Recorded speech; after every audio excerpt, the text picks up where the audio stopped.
దేవుని యొక్క శక్తిని బట్టి మనం ఆలోచించి మనం అందరూ అబ్రహాము కుమారులు కుమార్తెలు మనం తెలియాలి.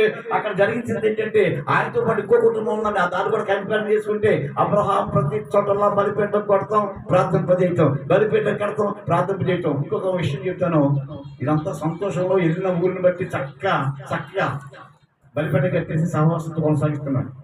ఒకసారి కష్టం వచ్చింది. కష్టం అంటే ఏంటంటే నీ కొడుకు ఇస్సాకుని తీసుకెళ్ళి పలానా మోరియా కొండ మీద నరికేపోయా అన్నాడు, నాకు బలిచ్చి అన్నాడు. ఆ విషయం ఇస్సాకు తెలియకుండా తీసుకెళ్ళాడు.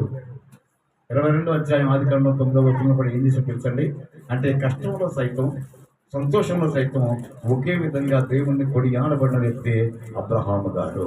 మనం సంతోషం పొంగిపోతే అటుమాసం కోరుతుంటే ప్రార్థన ఎక్కువ ఉంటాం. ఒకవేళ ఇబ్బందుల్లో ఉంటే కనుక మళ్ళీ ఏసిపో వంక కూడా చూడకుండా ఉంటాం.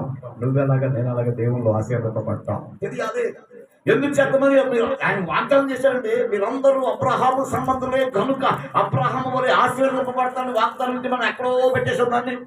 దానికి అర్థం లేకుండా అయిపోయింది. కానీ ఖచ్చితంగా చేయగలిగితే చేయగలవు నేను చేయగలను, మీరు కూడా చేయగలరు. ఎందుకంటే దేవుని సన్నిధానంలో సామూహికమైన సహవాసంతో కూడిన ప్రార్థన అబ్రహాం కొనసాగించిన మాట. కష్టంలో సైతం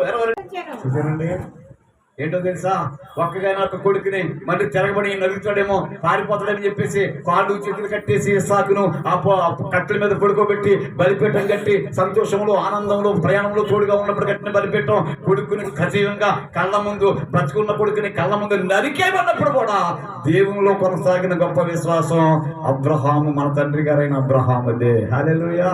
ఇప్పుడు మనం ఎంత విశ్వాసం కలిగి ఉన్నామో, మన విశ్వాసానికి ఎన్ని పెంచాలడిపోయినాయో, పెద్ద జలిముగుల్లాగా ఉందో, పెద్ద జల్లిలాగా ఉందో మనం ప్రార్థన చేసుకో. అది ఎక్కడ ఈయన ఏం చేసాడంటే ఎక్కడికి వెళ్తే అక్కడ ఫస్ట్ ప్రార్థన చేయటం, బలిపీఠం కట్టడం, తర్వాత టెంట్ వేసుకుంటాం. ఒకవేళ ముందు టెంట్ వేసుకున్న తర్వాత టెంట్ అయిపోతా మీరందరూ మోకరించండి ప్రార్థన చేయటం జరిగించాడు.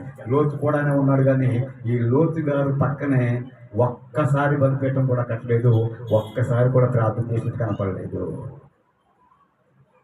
ఒక కుటుంబంలో ఉన్న ఆశీర్వాదాన్ని, ఒక కుటుంబంలో ఉన్న దీవెన్ని మనం ఆలోచన చేస్తున్నప్పుడు ఎందుకు ఈ కుటుంబాన్ని ఇంతలా చేశాడు, అదే దేవుడు నమ్ముకున్న కుటుంబం అదే చేస్తున్నట్టు ఆంట్లో ఉన్న పనివాడు కూడా ఆ ఇంట్లో ఉన్న పనివాడు చేసిన ప్రార్థనా జీవితాన్ని తమ్ముడు కొడుకైన లోతుగారు చేయలేకపోవటం దురదృష్టకరం.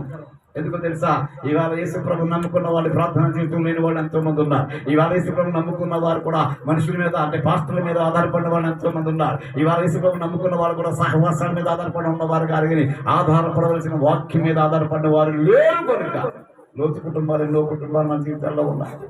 లోతు కుటుంబాలు ఎన్నో కుటుంబాలు మన కుటుంబాలు కనబడుతూ ఉంటాయి. కనుక ఇక్కడ చూపిన దాన్ని బట్టి కుటుంబము ఆశీర్వదింపబడిన వారిగా ఉండాలి. అందుచేత ఆయన చేసిన ప్రక్రియను బట్టి వెళ్ళిన చోట్ల దేవుని మహింపరుస్తూ కష్టంలో సంతోషంలో కూడా దేవుని మహింపరిచాడు. గొప్ప ఆశీర్వాదము ఆయన నడిచాడు. అబ్రహాము సంబంధమైన మన తండ్రి అబ్రహాం అయ్యాడు కనుక ఆశీర్వాదం నీకు కూడా కలగాలి.